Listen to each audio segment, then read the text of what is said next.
I like a clean house too. But I'm too fun to clean. I want somebody else to do it, you know? So to make my husband happy, I got to where I would just pour bleach in certain parts of the house. And so when he came home, he'd smell it and think that I had been cleaning. It worked for a little while, and then he caught on to me. And he said, if you'll have sex with me twice a week, I'll get you a maid. No. And then,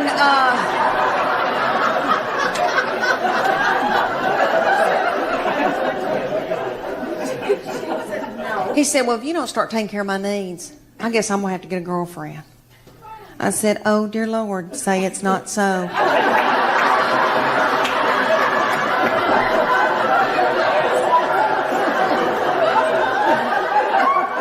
I said, well, make sure that she's stout and that she can mow, because I need some help.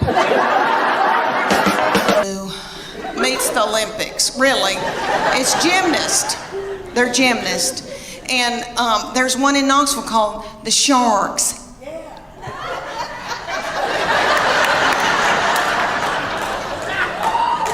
And they said, drop your baby off and she can try out to audition, whatever you want to call it. So I dropped her off, and they ended up putting her on a bad Mama Jamma team because all the little children her age came up to hear on her.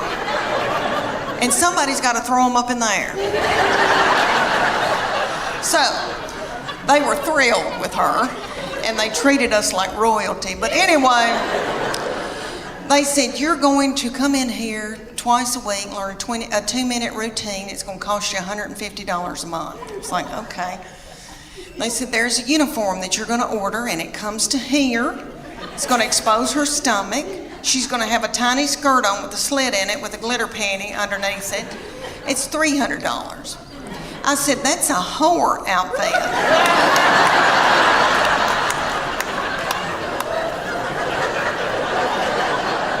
And it came with its own bag of whore makeup. So that all the little children could look alike. And they said, y'all are going to travel to faraway lands and compete against other little whore children.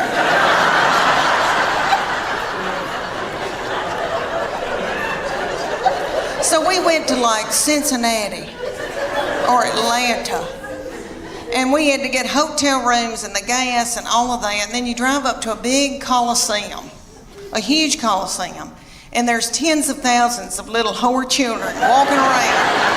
And my husband said, there could be pedophiles here. This is the ugliest thing I've ever, something's not right. Okay, so then they said, you're going to pay $150 for your baby to be in this competition. You're going to have to pay $30 to put a band on to get in and watch your baby in this competition.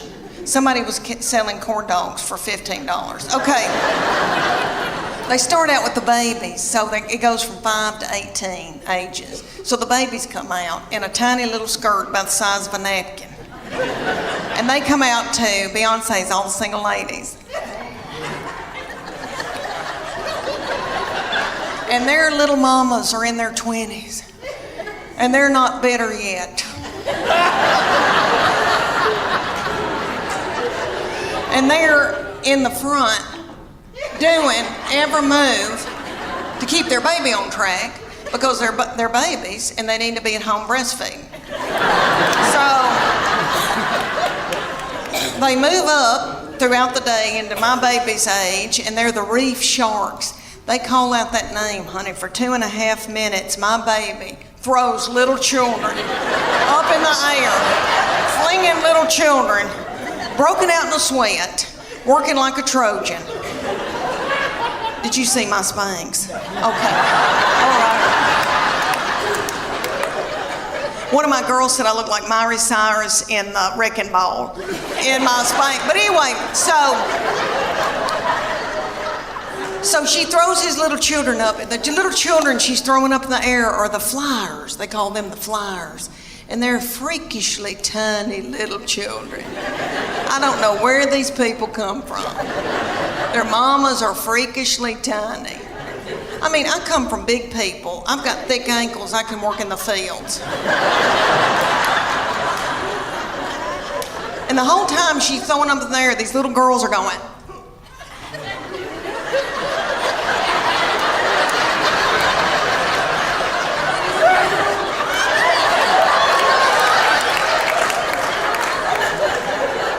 And nobody knows why, really. So at the end of the routine, after the 2.5 minutes, the finale, everybody hunkers down on the stage, puts their forehead on the stage, and my baby is the finale. She pops up and has a little child's foot in her hand and holds that child's foot. I would put it all the way up, but my dress is tight in the back. But anyway, she holds this little child up over her head. Are y'all listening to me? I mean, it was a big deal.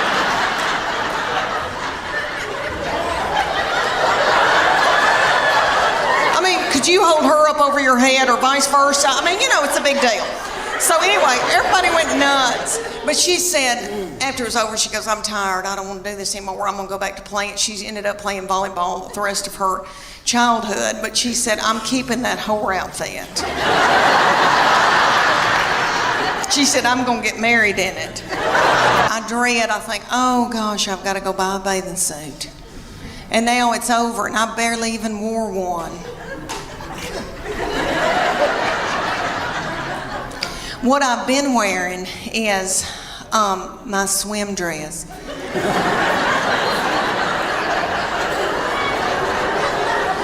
Because my life is over.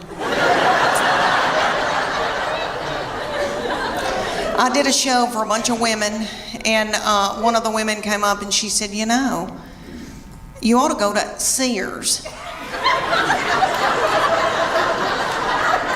and get you a swim dress in the Land's End department. And I thought, should this hurt my feelings?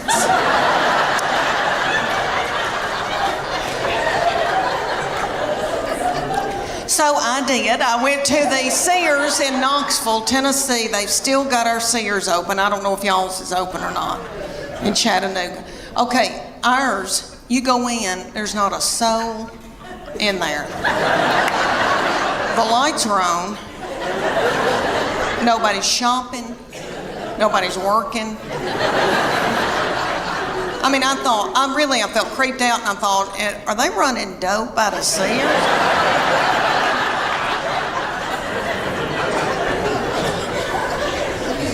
So I bought me a Land's End swim dress, and I gotta tell y'all, I'm beautiful in it. Okay. It gathers in right here where my hernia mesh is. And it shows my arms that I still have, because they're my daddy's. Jimmy Fletcher, I've still got his arms. Okay, I've still got my collarbones, praise God. And then it covers up the white flour and the sugar. So I just get a spray tan and I'm good. Well, for years, I was in torment wearing a miracle suit. I don't know if any of y'all have bought a miracle suit before. I know they've got them at y'all's Belk.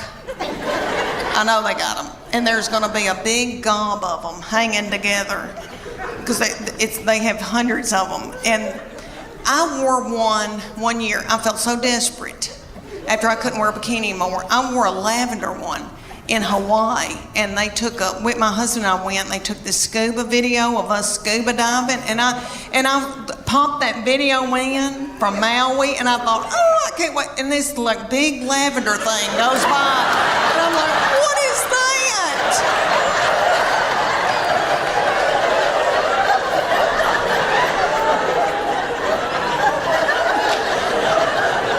I destroyed that video. It's awful. But anyway, so I get this miracle suit. They're at y'all's Belk, and it's got a big sign that says lose 10 pounds in 10 minutes. Miracle suit. You do, because you sweat yourself to death trying to get it on. Because it's got a girdle in it. The girdle's right through here, because it's a one piece. So the girdle's right through here. It smooths you out real pretty through here, because it squeezes your fat out in every other hole.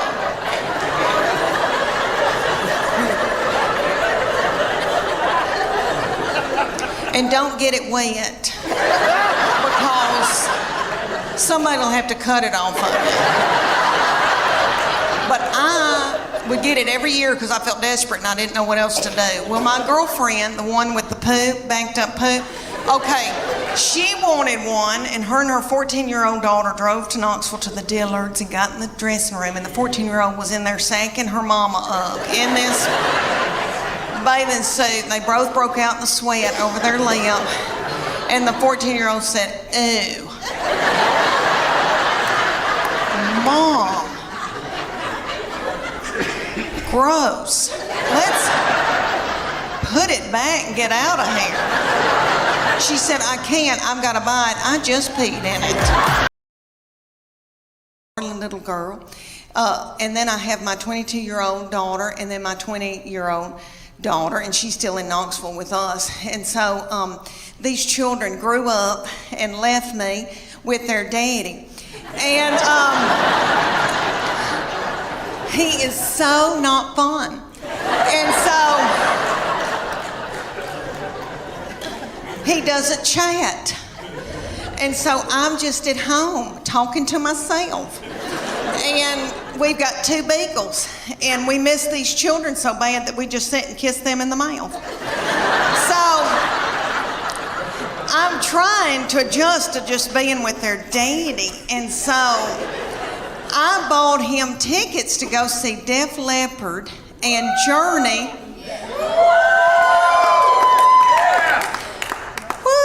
Okay, let me tell you. Have y'all been to concerts lately with old people that are older than I am? Okay, we went and I thought, oh, we're going to have a fun date. And I said, where are we going to go out to eat? And he goes, I don't have time for that. It was on a weeknight, so he went to the Pilot and bought himself a tall boy. And I think that's what it's called, and an egg salad sandwich from the Pilot. And so I didn't get to eat, and I was so hungry. And it dawned on me at a concert, you know, when I was 20 and I'd go to a concert, I was at University of Tennessee, and so I'd go to Thompson Bowling. And I'd wear a crop top, and I didn't care about eating. I wasn't hungry, you know. I was thinking what boys were going to be there, and I had on little bitty breeches because I still had a metabolism and my thyroid was acting right. Okay, so we go to Def Leppard and Journey, and everybody there is our age. And everybody's worried about the snack bar, first of all. And I was too. And I was so hungry, and I noticed that people had big Diet Cokes, like big buckets of Diet Coke, and were sucking on those big buckets of Diet Coke while the concert was going on. And every once in a while, somebody would stand up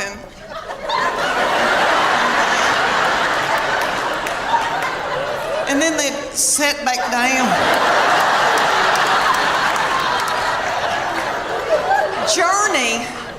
Journey has a little bitty feller from another country singing for them, and he's yummy. He looks like a little M&M. You could put him in your pocket. And you can tell he doesn't eat white flour and sugar. And he's singing and doing, he sounds like Steve Perry, but it's not the same. You know, Steve Perry's my boo. So it was like we were going to a tribute concert. But anyway, everybody in the band, besides this little fella, everybody had eaten white flour and sugar, probably had done dope and drank terrible things, and everybody looked sick. And the bass player looked like somebody I had bought my jewelry from for years. And they were just barely a-going. And then Def Leppard came out, and it was that lead singer, I think, has got thyroid issues. His hair was just thin and didn't have a lux to it. And then I noticed he had little bitty tiny legs and a little pot-belly stomach. But he sang Put Some Sugar on It, which I hate that mess. I am a Earth, Wind, and Fire R&B gal, and I love my Journey, but I was like, this isn't my thing. And my husband every once in a while would go, and then just sit down, because he loves it. But anyway, this little man with the tiny little legs and the thinning hair And then he had this little bump right here, and I could tell that's a hernia. He's got a hernia.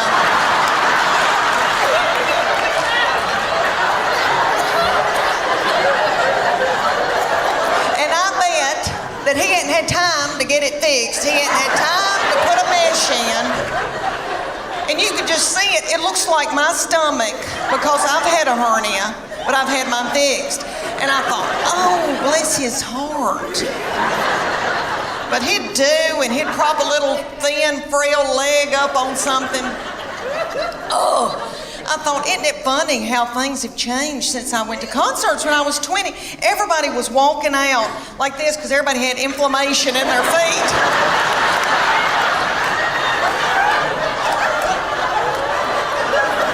Trying to get to their car.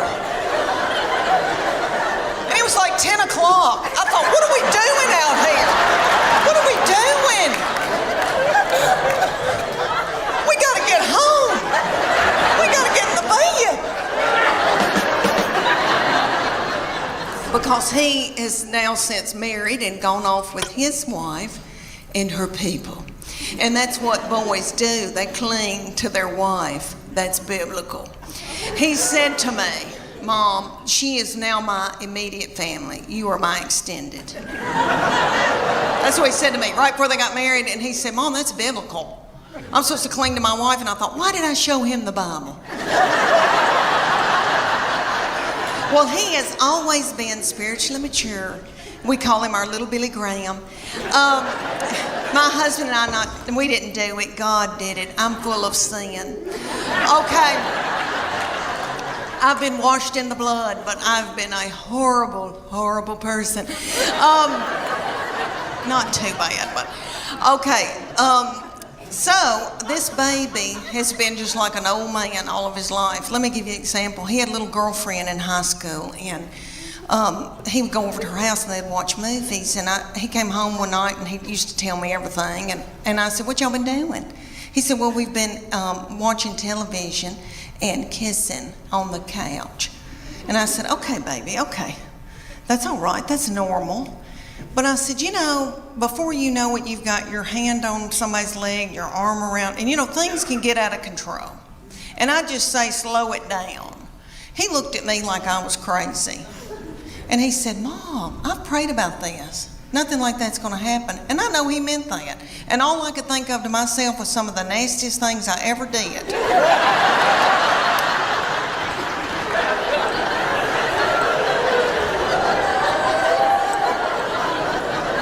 Was at the Adams United Methodist Youth Fellowship on a hayride. I don't know what it was about hay that set me on fire. I wish it did now, because I could get a new purse out of that. Okay, y'all, have you ever heard of lock-in? I know everybody in here that has been from Chattanooga has probably been raised in church. Okay, I don't know who that little darling, sweet fool was that came up with the lock-in. Some probably a little woman in a committee meeting. And she probably said, oh gosh, y'all, let's come up with something for all the hormonal teenagers. Let's gather them up and put them in the church building and lock the door and turn the lights out and leave them there all night. Maybe somebody will end up pregnant. So at the end of the routine, after the 2.5 minutes, the finale, everybody hunkers down on the stage, puts their forehead on the stage, and my baby is the finale. She pops up and has a little child's foot in her hand and holds that child's foot. I would put it all the way up, but my dress is tight in the back. But anyway, she holds this little child up over her head. Are y'all listening to me? I mean, it was a big deal.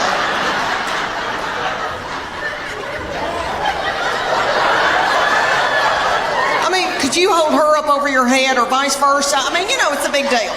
No, you know what I've been thinking about? I thought about, Lord, Christmas is coming. And now I'm a grandmama, and I'm out making a little money. But when I was a stay-at-home mom, when we first got started out and had little children, I remember thinking, oh my Lord, that Little Tykes kitchen's gonna sell out. And my husband doesn't like to let go of money till right at the end of Christmas. And I'm like, I gotta get there. I'll do something nasty. I'm gonna...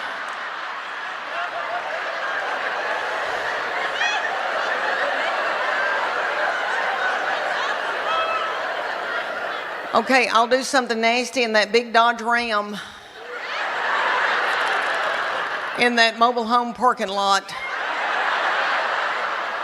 Yeah, and then I'll be able to get that Elmo. Yeah.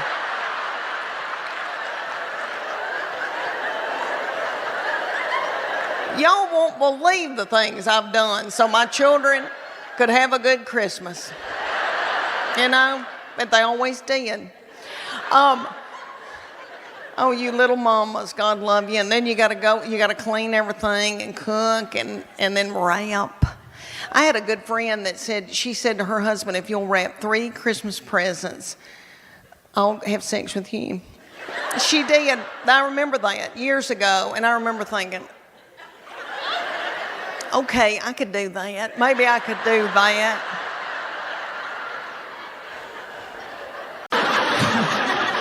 I've had it. Yeah.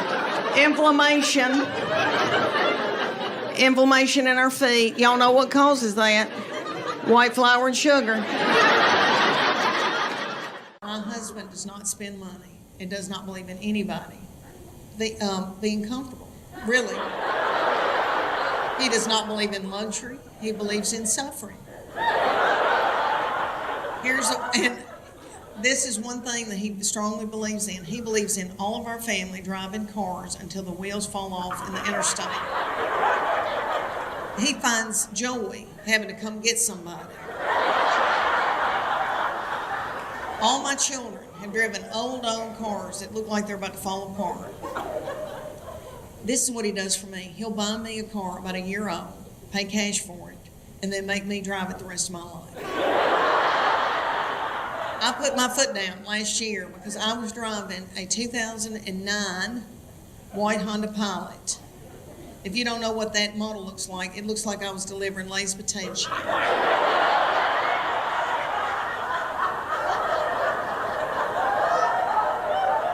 And I never felt pretty in it. I really did.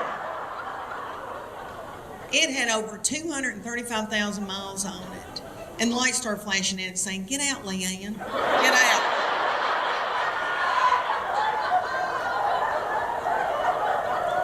He drives a 2007 Tahoe and the T and the A are missing.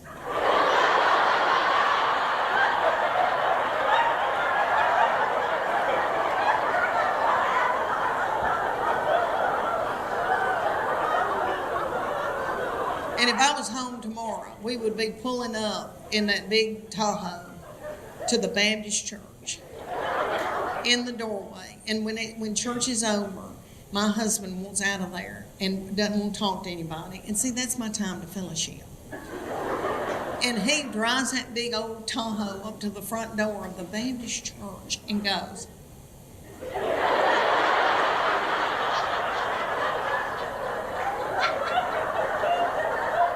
and he always says, you're the last one in the parking lot. I said, there's going to be a lot of people at my funeral. I've built relationships with people. He goes, okay, fine. I'll have to have mine in a yogurt shop. She's called me today and said, Mom, are you okay? How did your show go last night? And I go, good. So the day before, she goes, did you make it to Huntsville? I said, yes, baby. Thank you. Tell your daddy.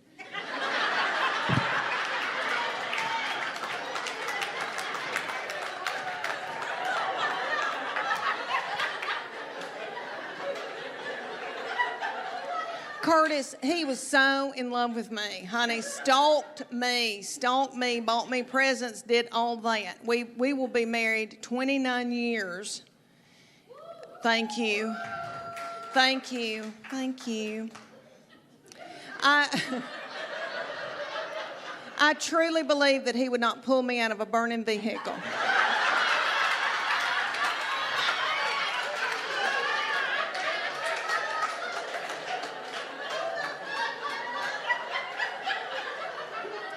Okay, here's something that's different. Now that they're having little children, so different than when I had mine.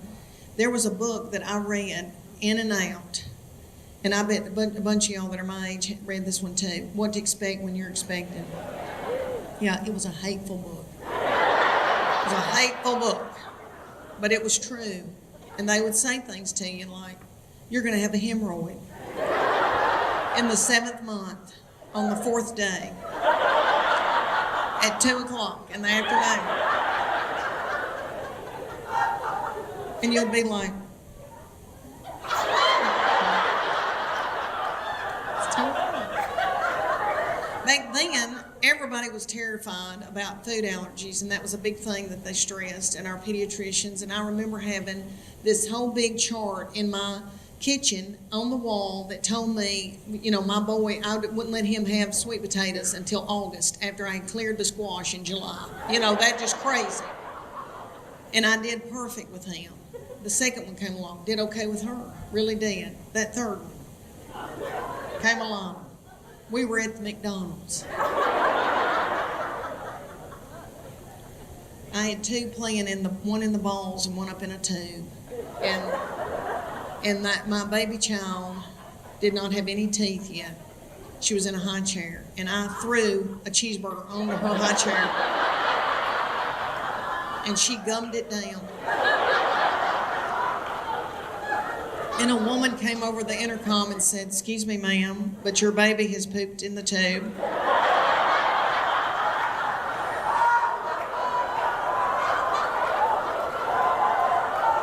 So then I would have to go up in the tube, get my baby, pull my baby down through the tube. Do y'all remember playing in the balls? My children loved the balls. And Lord, we had a ball going. Me and my friends would go to anywhere that they had a bunch of balls and tubes, and little children would be playing in a dirty diaper and swim by on top of the balls. And then like a chicken nugget. Going through. You think about all this with COVID. There's no way they'd let any of that happen. Good night. You think of Chuck E. Cheese? That was a free-for-all. Mine loved it. Okay. Let me tell y'all this. Baby food has changed, and I didn't know this. When I was having my babies, you had little baby food jars. They've still got maybe 2 of those on the grocery store thing. Now it's in pouches. Everything's in pouches, and I don't think they're worried about food allergies. My grandbaby had a pouch that had turmeric, cashews, and squash in it, all squished together. And now they don't feed babies with spoons. They just squirt that pouch in their mouth.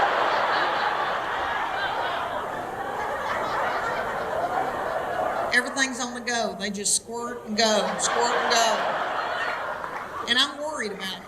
I really am. I think there's going to be a whole generation that doesn't know how to use utensils. Okay, the 5 love languages. All right. Me and Chuck Morgan in Sunday school class went on a retreat, and they talked to us about the 5 love languages. And it's written by little Gary Chapman, who is a doll and tiny and that man's probably getting in his 90s, and he does sit-ups every day. And that little thing, and I got to meet him later. He was a doll. But anyway, the 5 love languages. If you don't know about that, you've got to get it. There was a 5 love languages for your marriage, and then there's one for your children. And you need to get that. Everybody's got a love language. And you take the test. You got to read the book and take the test. Well, you don't read the book. I didn't. But you can take the test. I like to read books about Hollywood murder. So, anyway, you take the test, and then and your husband takes the test, and you find out what his love language is, and he finds out what your love language is. And if you find that out, then you can feed them their love language. And then, so I can feed Chuck Morgan his love language, and then his love tank fills full. If I don't, he could go to work and be at a water fountain, and some whore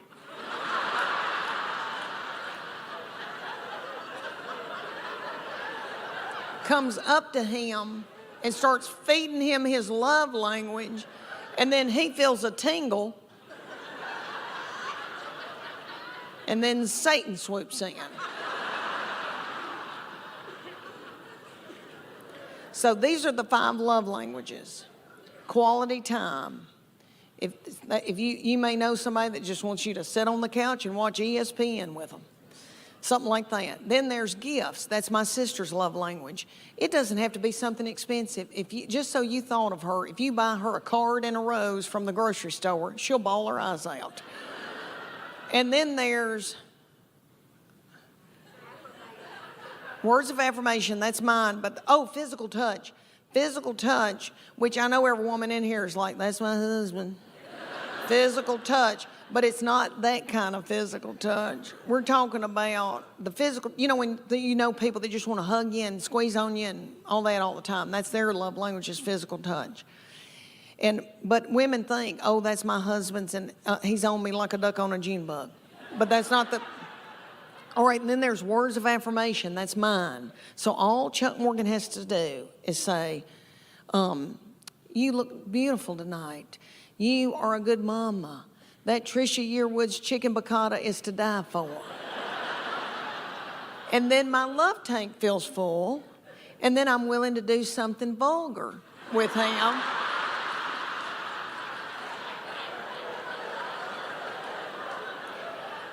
And then he gives me money to get my hair highlighted.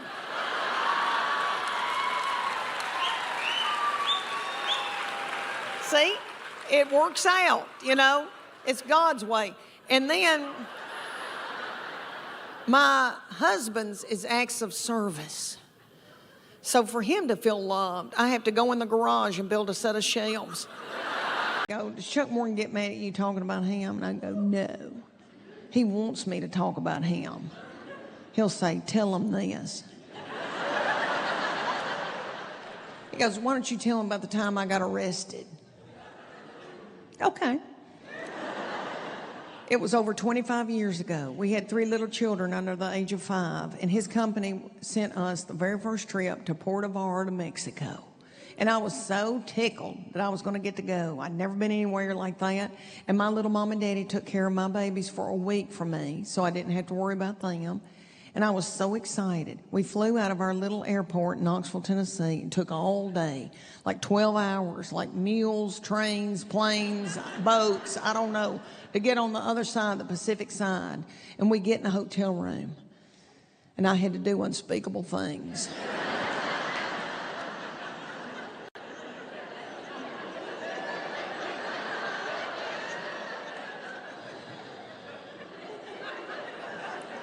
For 7 days.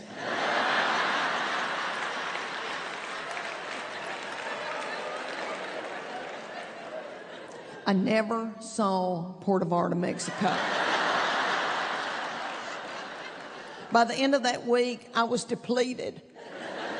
And then it was time to fly all the way back. Took another 12 hours to get back. We get into East Tennessee to our little airport, and we landed at midnight. And we had to drive up into East Tennessee where we were living, and I thought, if I could just put my hands on those babies and go to bed, everything's going to be all right. And but darn, if Chuck Morgan doesn't get pulled off by the police, I think he was going too fast. And what he ended up getting arrested for, it wasn't something bad, but we didn't know that. I think it was another ticket that he needed to pay. And we're on the side of the road, and the police car's in front of us, and I'm looking through the headlights at the police, and I'm thinking, this won't take long. We'll be out of here before you know it. I'll be home. They come around and they get his license, and then they get him out of the car and they take him around the front. And I'm watching all this in the headlights, and they cuff him. And he turns around at me and I go,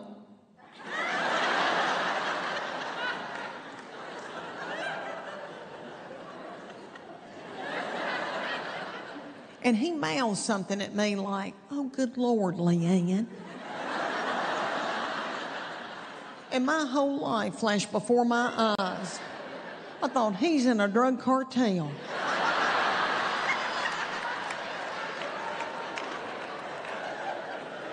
He has another family in Idaho.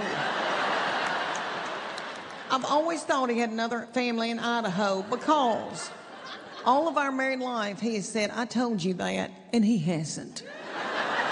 He thinks he's told me stuff, and he has not. And I've said, I've never heard that before in my life. Finally, one day I go, are you telling a woman in Idaho all this? I said, are you going to let her go to Panera, Chuck? Okay, let me tell y'all that Chuck Morgan, when we met, we were at the University of Tennessee. Go Vols. And he was getting a master's in business and making straight A's and working 3 jobs and wooing me. And I was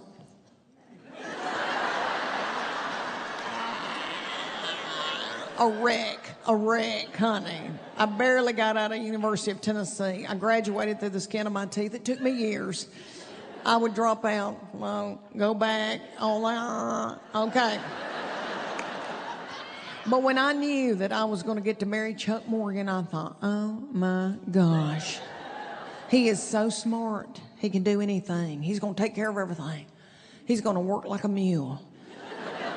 And I'm just going to have a ball. I'm just going to...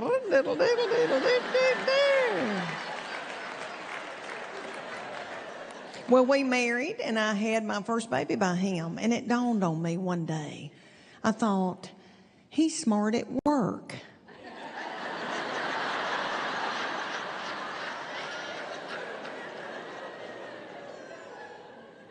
Not at home.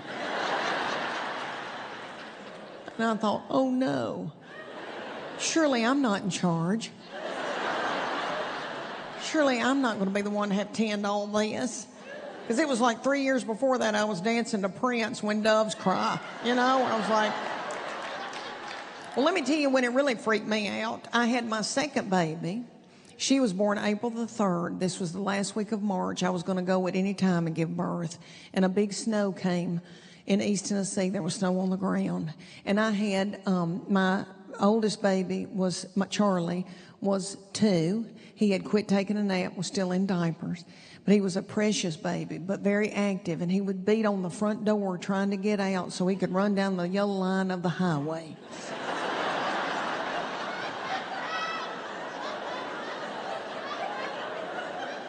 And I was worn to a frazzle. And I was about to give birth at any minute, and I got strep real bad.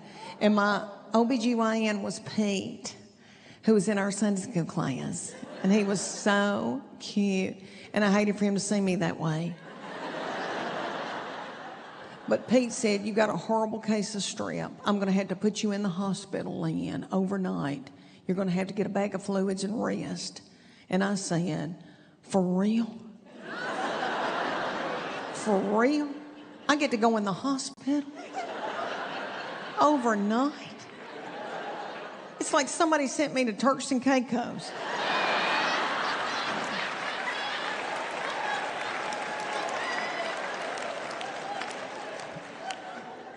They took me to the hospital, Chuck and had our 2-year-old Charlie, and they dropped me off early that morning and then disappeared.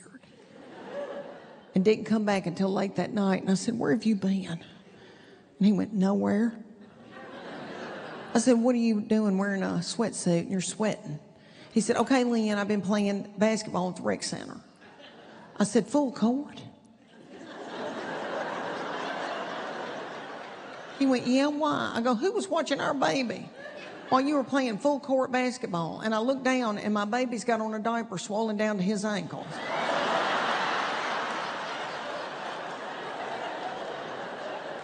And I said, what has he eaten? And he said, eaten? I said, Chuck, listen to me. I go, they're going to discharge me tomorrow at noon and they need you to bring me an outfit. Let me tell y'all what he brought me to the hospital. He brought me a pair of panties that were a triangle with strings on it. My belly button was that big. My stomach was out to here. I had to somehow try to get these panties on. I think I was crowning.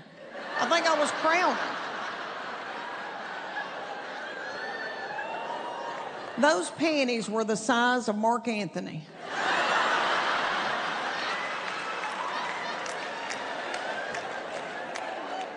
He brought me a pair of 6-inch pumps. Black pumps. Okay, you girls that are my age, do y'all remember when Kathy Lee Gifford had her own line of maternity wear at Walmart? Did y'all remember that? It was to die for. It was very inexpensive, basic pieces, mix and match. I loved it. And then something happened with a sweatshop overseas. And they shut her down, and I was devastated. But anyway, he brought me a pair of Kathy Lee Gifford summer capris. Summer. There was snow on the ground in East Tennessee. Summer capri. He brought me a summer top that was not maternity. So it hit me about right there. And then a big old fake fur black coat that I definitely danced a prince in a club, honey. And I remember those sweet nurses rolling me out.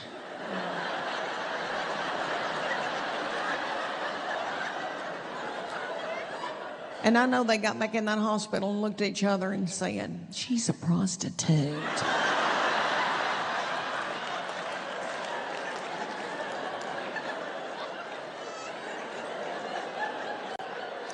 Let me tell y'all about my precious grandbabies. Thank you. Thank you. Thank you. Oh, yummy, yummy, yummy. I'm in love with them, and I hope I have 10 more, but I've got 2 boys, and they are 2 and 4. And my oldest one calls me Grandmama. And when he spends the night, he'll hold on to the railing and hold on to my hand, and he'll say, "Hold on, Grandmama, hold on." He thinks I'm feeble. It's very different being a mama than a grandmama. They're both wonderful, but they're very different. This is the difference, I think. When my babies want something, I'm going to give it to them. And my boy and his wife are wonderful parents, but they say crap to me. Things like no more riding toys.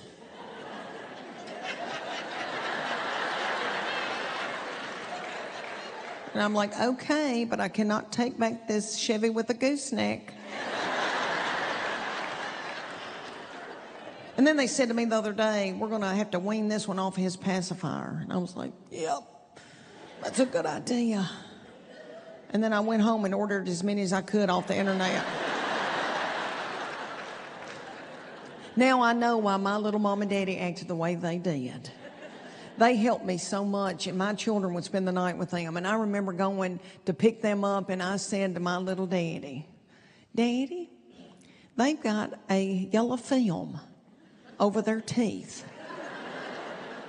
Had they brushed their teeth since we've been gone?" And my daddy shook and got so mad at me and said, "They didn't want to."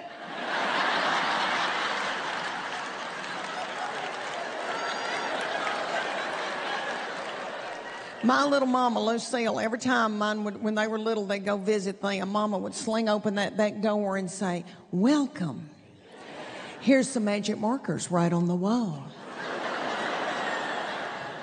Come on into Mama's house and go back and get Mama's bed and take this bucket of chicken with you.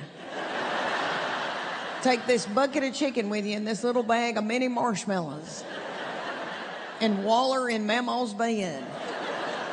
And watch Disney until 3 a.m. in the morning." I do the same thing, honey. I do the same thing. I know. Who doesn't love chicken in the bed? And let me tell y'all that we beg them all the time to go on